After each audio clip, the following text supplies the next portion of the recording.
Hace algunos años me independicé, más o menos como desde los 20 años, 19 o 20 años, yo comencé a vivir solo. Pero hubo una etapa muy interesante de esta independencia donde hicimos algunos amigos en la iglesia y para vivir mejor, más a gusto y en un ambiente cristiano rentamos una casa y más o menos vivíamos ahí como unas 8 personas. Todos hombres, obviamente, entre universitarios y recién graduados, así que ya se imaginarán cómo era eso, más o menos como uno de los cuartos aquí de los que viven y vienen y estudian. Sin embargo, recuerdo que pasé por una crisis emocional muy difícil, muy difícil en mi vida. La chica, la chica que me gustaba, que literal yo había orado por mucho tiempo, como que la, cuando me convertí al Señor, mi oración fue como que la chica con la que ande, con esa me voy a casar, ¿no? Entonces tenía ya como mi estándar de buscar una chica cristiana de casa que también quisiera servirle al Señor. Entonces creo que la había encontrado, habíamos sido amigos más o menos como por un año y medio antes de pedirle que fuera mi novia. La cortejé por año y medio y luego más o menos por 3 años y medio fuimos novios. Entonces teníamos ya más o menos una relación de 5 años. Ella vivía en Michoacán, yo vivía en Monterrey y yo consideraba que era un buen tiempo para casarme con ella, ¿no? Entonces viajé hasta Michoacán para hablar con su papá. Total que pasaron algunas cosas y simplemente el papá dijo, no se pueden casar. Entonces, sinceramente, yo fui con esta chica y le dije, oye, ¿qué onda? Ya estás grande, tienes 22 años, 21, 22 años, no quiero casarme mañana. Creo que ya puedes decidir sin deshonrar a tu papá, o sea, pero ya puedes tomar una decisión. Y ella me dijo, no, pues lo que diga mi papá. Y ahí me rompió el corazón. Y recuerdo que yo estaba muy enamorado de ella, pero yo estaba como un poco fastidiado de la relación.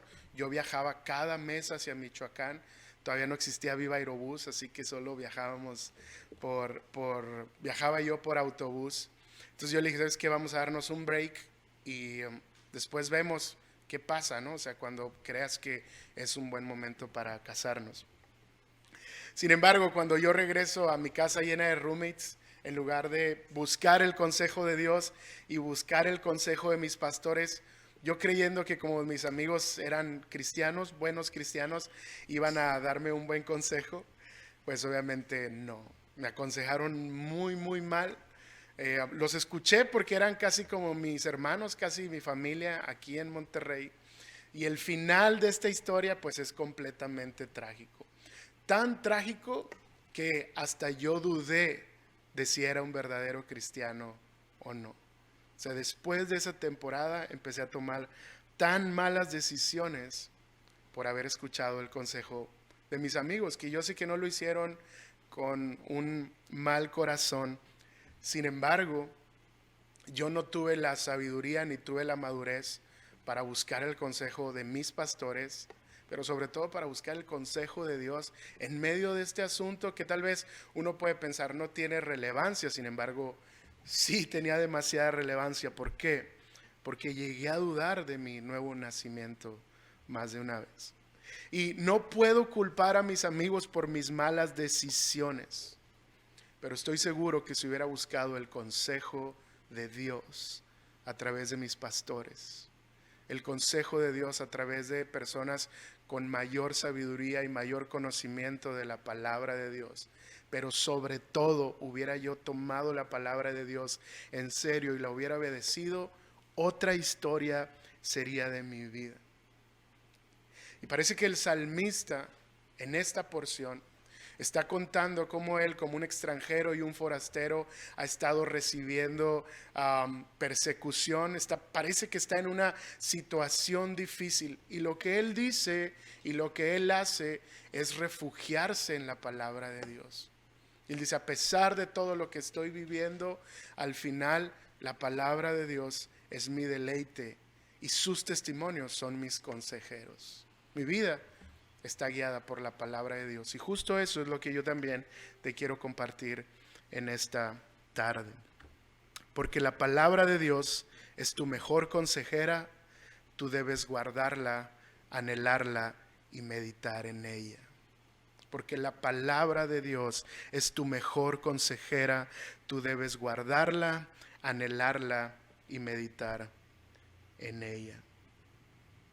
Empieza el salmista diciendo que está fuera de casa y que sufre ataques de sus enemigos, pero en lugar de ensimismarse en sus propios problemas, dirige su mente a la palabra de Dios. Y el propósito de su vida es guardar esos testimonios, para que esos testimonios guíen cada paso que él da. Así que en los versos 17 al verso 19, él le pide ayuda al Señor para guardar la palabra de Dios. En el verso 17 comienza diciendo el salmista: dame tu favor. Está clamando: favorece a tu siervo, haz un bien a tu siervo. De hecho, la palabra que encontramos en el hebreo para favorece es conferir un beneficio. Señor, dame el beneficio de poder vivir para guardar tu palabra. ¿Por qué? Porque el salmista sabe que solo por gracia es que alguien puede vivir, que cuando Dios extiende su gracia hacia las personas es cuando una persona puede experimentar lo que realmente es la vida. Pero no solo eso, el salmista sabe que el propósito de la vida se encuentra en guardar la palabra, en obedecerla, en amarla y en vivir para ella. El salmista sabe que si la vida física es un don de Dios, cuánto más lo es la vida espiritual. Así que Dios debe intervenir a través de la obra del Espíritu Santo, derramando esa gracia en el corazón de alguien para que pueda vivir y guardar la palabra. El verso 18 de nuevo hace un énfasis en esta misma idea. Pero ahora le pide que abra sus ojos, porque insiste en la necesidad de que quiere ver a Dios, de que es imposible en sus propias fuerzas y bajo sus propios lineamientos carnales o terrenales poder ver a Dios. Así que le dice: abre mis ojos para que vea las maravillas de tu ley. La palabra en hebreo para hablar o declarar estas maravillas indica que es algo más allá de lo natural. El salmista le está diciendo: Señor, yo quiero ver mucho más allá de lo que veo aquí, de lo que está pasando a mi alrededor, de mi situación. Y eso solo puede provenir si tú haces el milagro de que mis ojos sean abiertos. ¿Por qué? Porque solamente Dios puede abrir los ojos del corazón más cegado. Solo Dios puede realizar el milagro de quitar el velo de los ojos de una persona para ver las riquezas de la palabra de Dios. Y el verso 19 insiste en esta misma idea. Le dice: no escondas de mí tus mandamientos, Señor. Es el mismo clamor de poder ver la palabra de Dios, de poder ver las delicias. ¿Por qué? Porque el salmista sabe que para poder guardar la palabra de Dios necesita ver las maravillas que hay en ella, la riqueza que proviene de ella.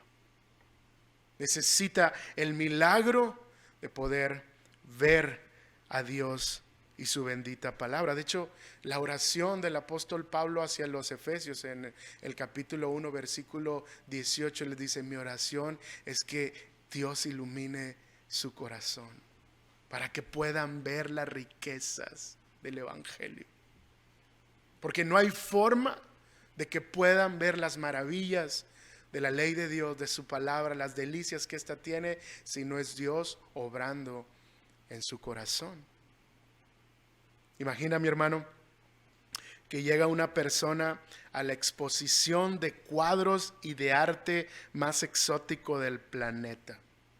Imagínate que para llegar a esa exposición de cuadros y de arte, necesitas tener una invitación especial. Necesitas ser alguien muy privilegiado para poder llegar ahí. De hecho, solo puedes llegar por recomendación. No hay forma de que te enteres de esta exposición, al menos que tengas unos buenos contactos. De hecho, te tienen que dar como una tarjeta, pasa por ti una ven y luego te subes a un barco. Te crees. Pero está padre la escena. Pero imagínate que esta persona está ahí parada frente a este cuadro fantástico, la obra de arte más bella y codiciada. Sin embargo, está esta persona y no tiene ni una sola expresión frente a ella. Está tan serio que comienza a causar un poquito de intriga. Y alguien se le acerca y le pregunta: ¿qué le parece esta obra de arte? Contesta este hombre: no lo sé, soy ciego. Imagínate tener frente a él la obra más hermosa y codiciada por todas las personas, pero no tener la capacidad de ver. Y eso es lo que el salmista está tratando de comunicar al insistir en su clamor de que Dios abra sus ojos, de que Dios le permita ver las riquezas de la ley de Dios. Imagínate estar en ese lugar, no tendría ningún sentido. Antes de que este hombre pueda disfrutar de la belleza que se encuentra en esta exposición, tal vez solo causaría frustración. Mis hermanos, eso es lo que tú y yo necesitamos de parte de Dios para ver las maravillas de su palabra.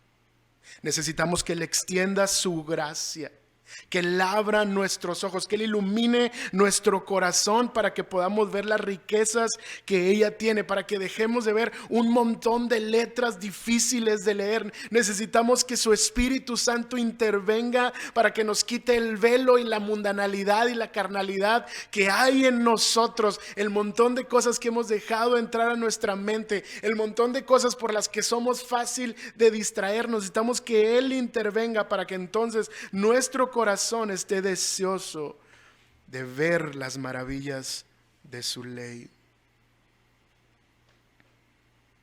Te pregunto, mi hermano, ¿cuándo fue la última vez que oraste pidiéndole eso al Señor?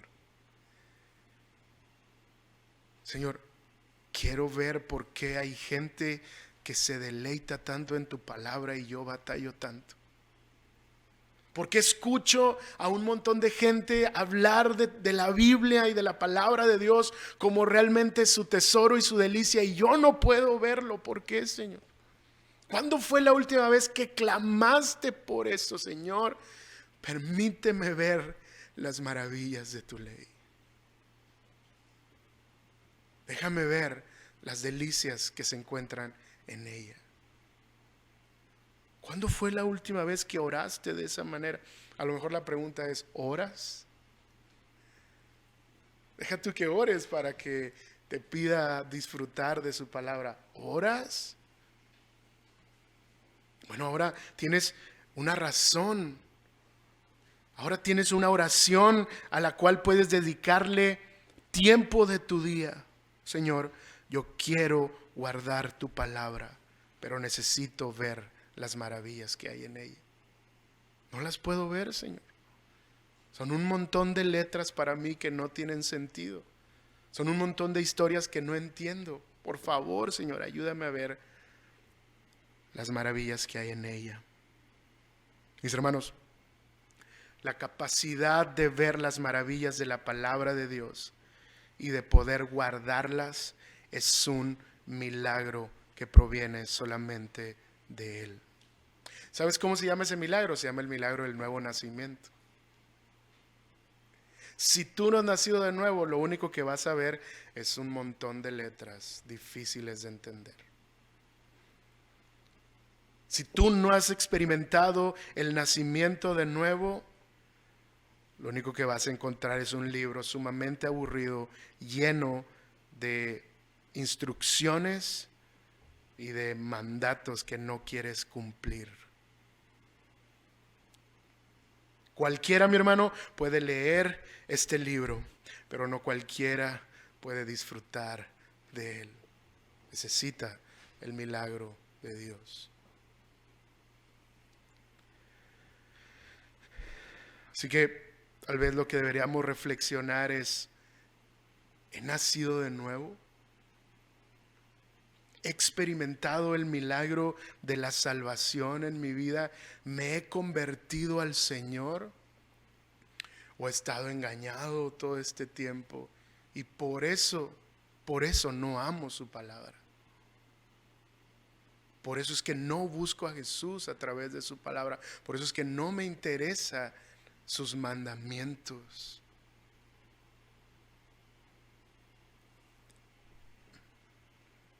De hecho, los versículos 20 al versículo 22, el salmista ahora hace un contraste entre los que anhelan la palabra y la guardan y los que no lo son. Así que está aquí el segundo punto de mi sermón. Anhela la palabra como un verdadero creyente. Dice: quebrantada está mi alma, anhelando tus ordenanzas todo tiempo. ¿Por qué? Porque el salmista no solo clamaba por el favor de Dios para poder ver y guardar la palabra, sino que tenía un anhelo sincero y ferviente por ella. De hecho, el sentido de esta palabra quebrantado está hablando de alguien que literalmente está siendo aplastado por un deseo que lo consume. Me encanta cómo el hebreo muestra esta palabra. Alguien que está siendo aplastado por un deseo que le consume. Y le dice: Señor, anhelo tu palabra al punto que mi alma está quebrantada. La deseo tanto. Pero hay algunos que no la anhelan. Y eso lo vemos en el versículo 21. Tú reprendes a los soberbios, los malditos que se desvían de tus mandamientos. Y aquí está el contraste de los que no anhelan la palabra. Son soberbios y son malditos. No solo no desean la palabra de Dios, no solo la rechazan, no solo no la toman en cuenta, sino que se desvían completamente de ella. Está hablando de estas personas que no solamente ignoran no robarás y dicen: pues no me importa, no lo voy a hacer, pero no porque la Biblia dice. No, está hablando de personas que ven y conocen ese mandato y van en contra de él. Se dedican a hacer todo lo contrario a la palabra de Dios. Por eso el salmista los llama así: soberbios y malditos. Y literal, la palabra malditos es alguien que merece el infierno, alguien que no merece el favor de Dios. El salmista, conociendo eso y conociendo también su corazón, pide correctamente que Dios quite de él el oprobio en el versículo 22. Quita de mí el oprobio y el desprecio, porque yo sí guardo tus testimonios, sí guardo tus mandamientos. Señor, en cambio, quita de mí la vergüenza. Quita de mí todo lo que no tenga nada que ver contigo, porque mi corazón sí desea tu palabra y tus testimonios. Jóvenes, te pregunto: ¿qué es lo que anhelas y deseas con todo tu corazón? ¿Cuál es ese deseo que te aplasta y te consume? ¿Cuáles son aquellas cosas que te motivan a despertar todos los días? ¿Y cuáles son tus pensamientos cuando te vas a dormir? Esos son tus verdaderos anhelos. ¿En qué estás pensando todo el tiempo? ¿Qué es aquello que dices: si yo logro eso, soy feliz? Si yo tengo eso, mi vida está arreglada.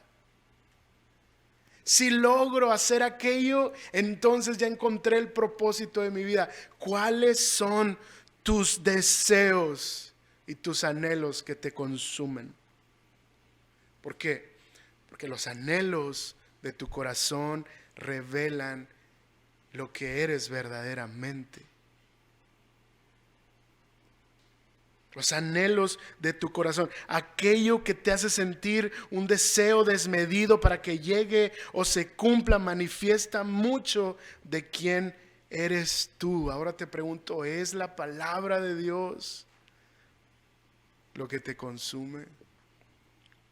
¿Es la ley de Dios y es la riqueza de sus mandamientos lo que te aplasta y deseas con todo tu corazón?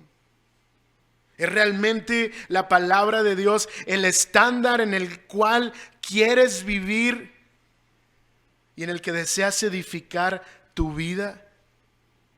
¿Es la palabra de Dios por la que estás dispuesto a dejarlo todo y hacerlo todo para la gloria de Dios? ¿Realmente es la palabra de Dios tu mayor deseo? ¿O eres más bien como los soberbios? Aquellos que rechazan la palabra de Dios. Y cuando alguien rechaza la palabra de Dios, mi hermano, está rechazando a Dios mismo. Está rechazando a Jesús. Está rechazando la verdad que puede salvarle. ¿Sabes por qué? ¿Por qué les llama soberbios? ¿Quién es una persona soberbia? Es una persona altiva, es una persona orgullosa.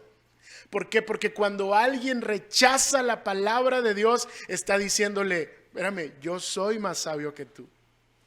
Yo tengo mejores ideas que tú. Eso que dices para que yo sea una mejor persona, no me importa. Yo tengo otros estándares. Eso que me pides que haga para yo caminar en integridad y en rectitud, no me interesa. Yo soy más sabio que tú. Esa es la soberbia. Cuando rechazamos la palabra de Dios, nos estamos poniendo por encima de Dios diciéndole, tu palabra no es tan buena como la mía. Yo tengo mejores ideas que tú. ¿Cuántos de aquí les gusta el fútbol? Pecadores. Yo soy fan del fútbol. Y Messi es mi jugador favorito. Y el que no crea que Messi es el mejor jugador del planeta, lo espero allá afuera. Pero imagínate la escena. Viene Messi a entrenarte. Así, gratis. Llega aquí y dice, ¿cuántos quieren jugar mejor fútbol? Yo los voy a entrenar gratis. Y tú le dices, no, gracias. Yo te entreno a ti. Yo te enseño a ti. Es absurdo. Bueno, así de absurdo es que rechacemos la palabra del Creador, del Rey, del Sabio, del Todopoderoso. Así de absurdo es y así de soberbios somos cuando intencionalmente y voluntariamente rechazamos la palabra de Dios. Nos estamos poniendo por encima del Creador. Tranquilo, Señor. Está muy bonita tu palabra, pero yo puedo hacerlo mejor que tú. ¿Y qué dice Santiago? Dios resiste a los soberbios. Lo resiste, pero da gracia a los humildes. Aquellos que reconocen que su palabra es todo lo que desean. Aquellos que dicen, es que yo no soy tan sabio y necesito de tu sabiduría. Es que no tengo ni idea de cómo llevar a cabo mi vida, pero tú sí sabes, Señor. Humildad es reconocer que tú no puedes y necesitas la palabra de Dios. Mis hermanos, ¿desean como un verdadero creyente su palabra? Y si no la deseas, clama a Él. Clama a Él. Él no va a rechazar una oración como esta. Señor, yo quiero amar más tu palabra. Él no va a rechazar, Él la va a responder de inmediato. Yo quiero desear más tu palabra, Señor. Tu palabra no es lo que me consume. Tu palabra no es lo que le da sentido a mi vida. Por favor, dame este deseo y este anhelo, porque quiero amarla.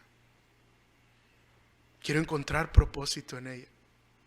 Mi hermano, vivimos en un tiempo donde los índices de ansiedad, de depresión y de suicidio en edades como las que tienen ustedes son excesivos.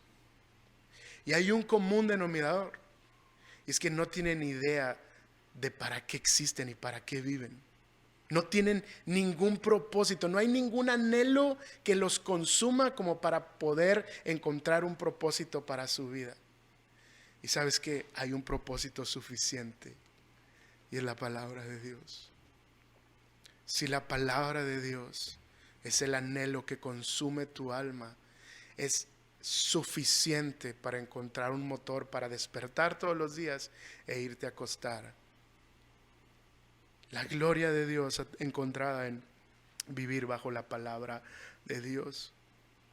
Y mi hermano, cuando Dios responda a esa oración, cuando la anheles, que no sea solo un deseo que te aplaste, sino que este deseo conlleve una acción que mantendrá vivo este deseo. Y justo eso es lo que vemos en los versos 23 y 24. Medita en la palabra y deleítate en ella. ¿Por qué? Porque no solo es el hecho de anhelarla y es como que ya tengo ese deseo, mi hermano, ¿y ahora qué hago? Pues ve a leerla. Ve y cómetela y estúdiala y entiende la profundidad y no te canses de meditar en ella día y noche. El salmista estaba recibiendo difamación, pero él sabía que cualquier cosa que viniera en contra de él iba a ser contrarrestada por meditar en los estatutos de Dios. El salmista sabía que no era una respuesta áspera hacia sus difamadores. El salmista sabía que no era una batalla lo que lo iba a ayudar, le iba a librar, le iba a traer tranquilidad y paz a su alma, sino que meditar en su palabra era lo que iba a sostenerlo. Y concluye con una oración magistral en el versículo 24. También tus testimonios son mi deleite, ellos son mis consejeros. Tu palabra, Señor, es en lo que me deleito. Y lo hago porque en ellos encuentro el consejo que puede salvar mi alma. Y habla en plural porque es como si fuera una multitud de provisión para direccionar su vida. Una multitud de provisión, de consejos que van a ayudarle a dirigir y guiar su vida. Así que mis hermanos, no solo se trata de desear con todo tu corazón la palabra, sino de tomar el paso de abrazarla, amarla, leerla y estudiarla con diligencia. Yo a veces pienso, ¿traemos a un predicador para que nos diga que leamos la Biblia? Sí, y espero que cada predicador que se pare en este púlpito le recuerde eso. Porque si somos honestos, no leemos nuestras Biblias. Y si las leemos, funcionan como un checklist de nuestra vida cristiana. Es como que, a ver, ¿cuáles son las 3 cosas que tengo que hacer como cristiano? Leer la Biblia, orar y portarme bien. Perfecto. Y entonces convertimos nuestra lectura de la palabra de Dios en nuestro checklist diario para decir, estoy bien. Pero ese no es el énfasis del estudio de la palabra nunca. Hasta el mismo Jesús le dijo a los fariseos, ustedes miren, creen que en eso encuentran la salvación, pero no está ahí, está en mí. No me han encontrado porque no meditan en ella. Y les dice, escudriñen las escrituras, no solo las lean, sino que sumérjanse en ella para que puedan encontrar el tesoro que está ahí. Estudienla con diligencia, mi hermano. Si tienes internet, si tienes Facebook, si tienes WhatsApp, no tienes ninguna excusa para estudiar la palabra de Dios seriamente. Tú entras a Google y hay cientos de miles de comentarios en todos los idiomas. Ninguno de nosotros tiene excusa para no estudiar la palabra de Dios con diligencia, al menos que no tengas un deseo por ella. Al menos que el Señor no esté abriendo tu corazón para ver sus maravillas. Pero fuera de eso, todos tenemos acceso a estudiar diligentemente nuestra palabra de Dios. Y meditar en ella, mi hermano, significa pasar tiempo intencional pensando en ella. No solo la lees, la estudias, conoces lo que está diciendo, entiendes lo que está diciendo, sino que cuando cierras este libro, el resto de día estás pensando en ella. Eso se llama meditar. Es traer a la mente día y noche lo que has entendido, las verdades que has extraído sobre la persona de Dios, sobre la persona de Jesús, las verdades que tienes que aplicar. No solo las dejas en tu estudio, en tu escritorio, sino que van contigo en el día a día. Las llevas a tu escuela, a tu trabajo, a tu casa. Las usas en la forma que te relacionas con tus padres, con tus amigos. Las usas en tus finanzas, en tus pensamientos, en lo que ves. Meditar en ella es llevar la palabra de Dios contigo día y noche y ponerla por obra. Es más, quiero animarte, porque a veces pienso que los planes de lectura de un año a veces entorpecen nuestro estudio de la Biblia. Yo sé que algunos sí funcionan como que yo sí necesito un plan, ¿no? Pero yo lo que he visto, y a lo mejor te pasa a ti, y hay un estudio que el libro más leído en el mundo de la Biblia es Génesis. ¿Por qué? Porque todos empiezan en enero, ¿con qué? Con Génesis. Y luego Éxodo, bueno, más o menos. Pero llegas a Números y ya no quieres saber nada de la Biblia, ¿no? Ya no entendí nada. Entonces, cuando llevas planes de lectura anuales, a veces se te junta. No leíste un día, 2 días, 3 días, y luego ya para el 5.º día dices, no, me espero el otro año y vuelvo a empezar. No. Estudiar la palabra no significa llevar un plan para leerla en un año. Estudiar la palabra a veces significa leer un capítulo en un día. A veces solo es una porción. Oye, del 17 al 24 es suficiente para que le dediques 2 o 3 días a entender lo que el salmista estaba escribiendo y medites en ello y lo pongas en práctica y lo compartas con otros. Ese es el sentido de meditar en la palabra, que está contigo en todo tiempo y no solamente como parte de un checklist cristiano. Hermano, por último, deleitarte significa que tu mayor placer debe estar en la palabra de Dios. Que cuando la leas, cuando la estudies y cuando medites en ella, encuentres el placer, piensa esto, que encuentras haciendo otras cosas. Por ejemplo, ¿cuánto tiempo pasas en redes sociales? ¿Te gusta pasar tiempo en redes sociales? Está bien. ¿Cuánto tiempo le dedicas a ver series? ¿Te gusta y disfrutas ver series? ¿Cuánto tiempo escuchas música? ¿Te gusta y disfrutas? Está bien. Pero es el mismo placer que produce en tu vida estar estudiando la palabra de Dios. Y ese es el punto. Que realmente encuentres placer en hacerlo. Yo no quiero que vayas después de este sermón tal vez como, ya sé lo que dijo el hermano y hay que hacerlo. No. Yo deseo que encuentres placer en hacerlo, que ames tu Biblia, que ames la palabra de Dios y encuentres un placer como lo encuentras haciendo otras cosas en tu día a día. Mis hermanos, porque la palabra de Dios es tu mejor consejera, tú debes guardarla, anhelarla y meditar en ella. ¿Oramos?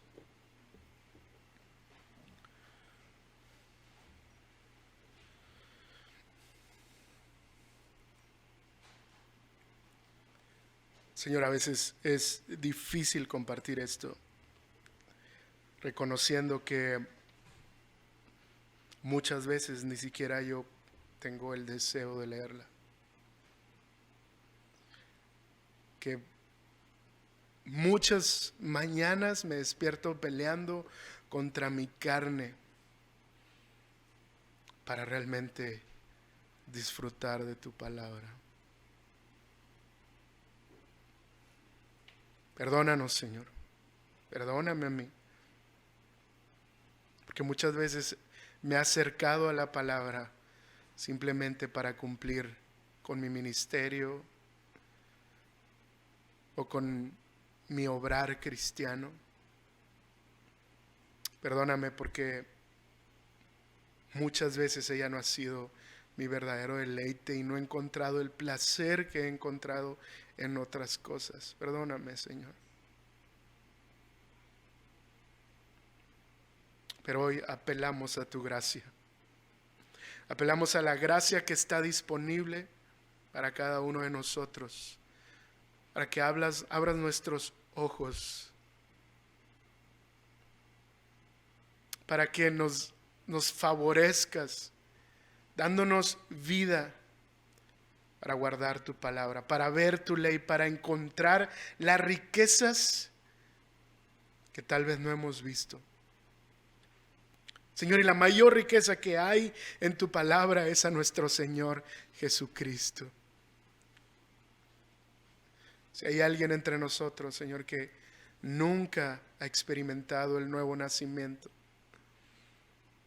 que hoy puede ser honesto consigo mismo y reconoce que no ama la palabra, que tal vez solo está profesando una religión, hoy, Señor, hagas un milagro en su vida. Hoy hagas un milagro en su vida. Sálvale, Señor. Convéncele de su pecado. Quítale el velo de su corazón y que pueda ver la belleza y la grandeza de Cristo Jesús. Y a los que ya hemos creído en ti, pero hemos rechazado tu palabra y la hemos desechado muchas veces, hoy te rogamos que nos ayudes a ver las maravillas que hay en ella, las delicias que el salmista podía clamar, las delicias que otros grandes hombres tuyos han encontrado en este libro. También deseamos encontrarlas, Señor. Deseamos encontrar a Cristo, ver a Cristo, disfrutar de Cristo. Que realmente Cristo, quien es la palabra, se convierta en nuestro mayor anhelo y en nuestro mayor placer. Que Cristo, quien es el Logos encarnado, realmente satisfaga nuestra vida a tal punto que sea Él el único y el más grande deseo que nos aplasta y que nos consume. Ayúdanos, Señor, a deleitarnos en tu palabra, a meditarla, a ponerla por obra y que de esta manera tú seas glorificado, Señor. En Cristo Jesús. Amén. Amén.